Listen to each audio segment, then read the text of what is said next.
ಪ್ರತಿಭೆಗಳು ಸೆಲೆಬ್ರಿಟಿಗಳಾಗಿದ್ದಾರೆ. ಅಂತ ಸೆಲೆಬ್ರಿಟಿಗಳ ಲೈಫಲ್ಲಿ ಅವರ ದಾಂಪತ್ಯ ಜೀವನದಲ್ಲಿ ಏರುಪೇರುಗಳಾಗ್ತಾ ಇದ್ದಾವೆ. ಅದ್ರ ಬಗ್ಗೆ ನಿಮ್ಮ ಅಭಿಪ್ರಾಯ ಏನಿದೆ? ಏನು ಹೇಳ್ತೀರಿ ಅದ್ರ ಬಗ್ಗೆ?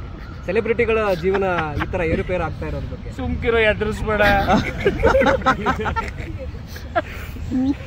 ಹಂಗೇನಿಲ್ಲ ಪಿ. ಏನಂದ್ರೆ ನಾವು ಅರ್ಥ ಮಾಡ್ಕೋಬೇಕು. ಯಾಕೆಂದರೆ ಈಗ ನನಗೂ ಬೇರೆಯವ್ರ ಲೈಫ್ಗೂ ಭಾರಿ ವ್ಯತ್ಯಾಸ ಇದೆ.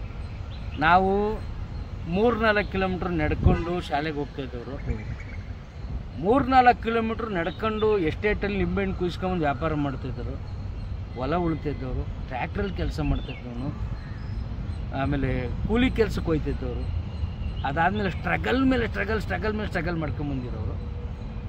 ನಮ್ಗೆ ಯಾವುದೇ ರೀತಿ ಸಮಸ್ಯೆ ಆಗಲ್ಲ. ಯಾಕೆಂದರೆ ಸೇಮ್ ನಾನು ಎಷ್ಟು ಕಷ್ಟಪಟ್ಟಿದ್ದೀನೋ ನನ್ನ ಹೆಂಡ್ತಿನೂ ಅಷ್ಟೇ ಕಷ್ಟಪಟ್ಟವಳೆ. ಒಂದೊಂದು ರೂಪಾಯಿಗೂ ಎಷ್ಟು ವ್ಯಾಲ್ಯೂ ಇದೆ ಅಂತ ನಮಗೆ ಗೊತ್ತು, ಕಣ್ಣೀರಿನ ಬೆಲೆ ಗೊತ್ತು. ಸೊ ಹಂಗಿರುವಾಗ ನಮ್ಗೆ ಯಾವುದೇ ಸಮಸ್ಯೆ ಆಗಲ್ಲ. ಸೊ ನೀವು ಕೇಳ್ತಿರೋ ಪ್ರಶ್ನೆಗೂ ನಮಗೂ ಭಾರಿ ವ್ಯತ್ಯಾಸ ಇದೆ. ಅವ್ರ ಲೈಫೇ ಬೇರೆ, ನಮ್ಮ ಲೈಫೇ ಬೇರೆ. ನಾನು ಅವ್ರನ್ನ ಜಡ್ಜ್ ಮಾಡೋಕ್ಕಾಗಲ್ಲ, ಅವ್ರು ನನ್ನ ಜಡ್ಜ್ ಮಾಡೋಕ್ಕಾಗಲ್ಲ. ಯಾಕೆಂದರೆ ನಮ್ಮದು ಅವ್ರದ್ದು ಲೈಫ್ ಸ್ಟೈಲೇ ಬೇರೆ ಥರ ಇದೆ ಅಲ್ವಾ? ತುಕ್ಕಾಲಿ ಅಂದ್ರೇ ಬೇರೆ, ಅವರೇ ಬೇರೆ ಅಲ್ವಾ? ಆದರೂ ಮೊನ್ನೆ ಒಂದು ಇನ್ಸಿಡೆಂಟ್ ಆಯಿತು ಇಂಡಸ್ಟ್ರಿಗೆ.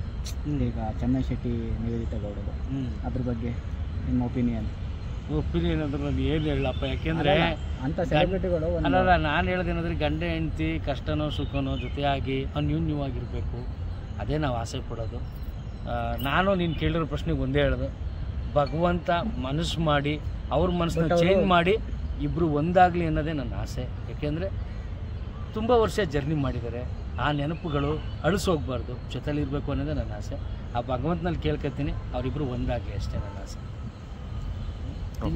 ಓಕೆ ಅಣ್ಣ, ಥ್ಯಾಂಕ್ ಯು.